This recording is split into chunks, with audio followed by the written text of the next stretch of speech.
Salut à tous, c'est William, j'espère que vous allez bien. On se retrouve aujourd'hui pour une nouvelle vidéo recette. Et on se retrouvera une fois par semaine pour une recette cool, une recette saine, une recette good, une recette avec laquelle tu vas te faire plaisir. Oui, je sais, healthy, santé, bien-être, on commence par une pizza. Et ouais les gars, mais c'est une pizza sans gluten. Et comme on est jeune ou comme on est un peu moins jeune, eh bien on aime se faire plaisir. Alors, du coup, pour cette recette de pizza, moi je vais choisir du fromage, mais toi tu pourras choisir la garniture ce que tu veux. Donc on va faire fromage avec des légumes pour ma part, mais toi, eh bien, tu pourras choisir ce que tu veux. Pour cette recette, de quoi tu as besoin? 4 œufs. Hey!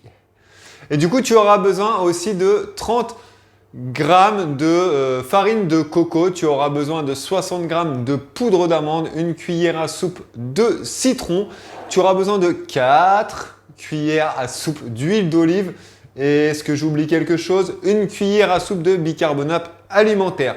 Attends, je regarde ma petite table pour voir si je loupe quelque chose. Eh bien non. Du coup, on se retrouve tout de suite pour la recette où je vais la faire ensemble. Donc on va insister sur la pâte pour que tu manges plus des pizzas avec des pâtes avec du gluten qui te fait grossir le ventre, qui est pas bon pour ta santé. À tout de suite. Alors c'est parti, on va mettre 30 grammes de farine de coco. Let's go. Ensuite on va mettre la poudre d'amande. On va presser le citron. Du coup, un citron frais, un citron jaune, un citron bon, un citron avec plein d'énergie, les gars. Donc, il y aura peut-être un peu plus d'une cuillère pour ma part, mais bon, moi, je m'en fous, j'aime le citron.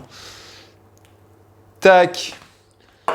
Ensuite, on va mettre, du coup, une cuillère à soupe de bicarbonate alimentaire. Tac, c'est parti. Et puis, on va casser 4 œufs.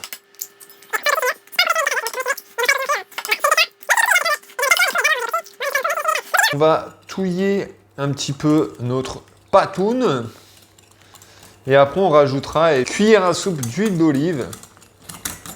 Ça va nous faire un truc qui ne sera pas élastique, c'est normal. Eh bien, on n'a pas de gluten dedans. Tac. Une cuillère à soupe, 2 cuillères à soupe, 3 cuillères à soupe et 4 cuillères à soupe. Et c'est parti! Une fois que tu auras fini de touiller, tu peux le faire avec un fouet, avec un robot, avec ce que tu veux. Eh bien, je vais aller chercher le plat qui est là. Par magie, il va venir. Et oui, il est là. Et là, on va l'étaler sur une plaque avec du papier sulfurisé, bien sûr, pour pas que ça colle. Tac. Et là, tu vas étaler ta pâte. C'est normal que ça ne s'étale pas bien parce que du coup, il y a absence d'élasticité puisque c'est une pâte sans gluten et c'est le gluten qui fait l'élasticité. On va essayer de faire un truc correctement rond, mais après, même si c'est pas rond, je m'en fous, ce sera bon.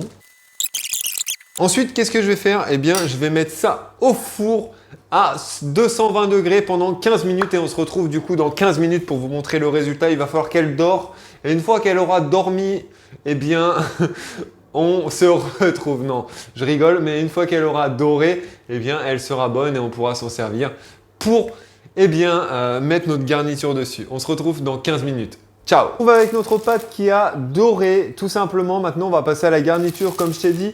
Moi, je vais mettre des légumes grillés que j'ai fait ce midi. Donc, il y a des courgettes qui viennent directement de mon jardin. Ils sont bio, sans additifs, sans rien du tout. Ils viennent du jardin, juste derrière moi. Il y a quelques tomates et il y a des aubergines aussi qui viennent du jardin. On va partir donc avec du fromage bio que j'ai acheté chez Biocop cet après-midi en achetant. D'ailleurs, si tu veux acheter la farine de coco, c'est chez Biocop que je l'ai trouvé aussi. Et ça, c'est de la sauce tomate que j'ai faite aussi, des tomates bio qui venaient chez Biocop. Et je rajouterai à la fin donc des amandes que j'ai achetées aussi en vrac chez Biocop. Donc on va commencer par la sauce tomate. On va partir.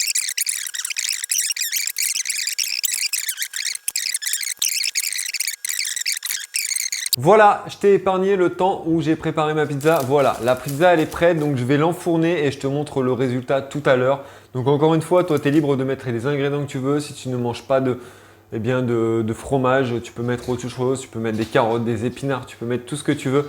En tout cas, moi j'insiste sur la base de la pâte qui est avec de la coco et puis sans gluten surtout, ça te fera du mieux pour ta santé. On se retrouve à peu près dans 15 minutes où je te montre le résultat de ma pizza et après je vous laisse tranquille et moi je vais aller me régaler avec ma pizza. À tout à l'heure.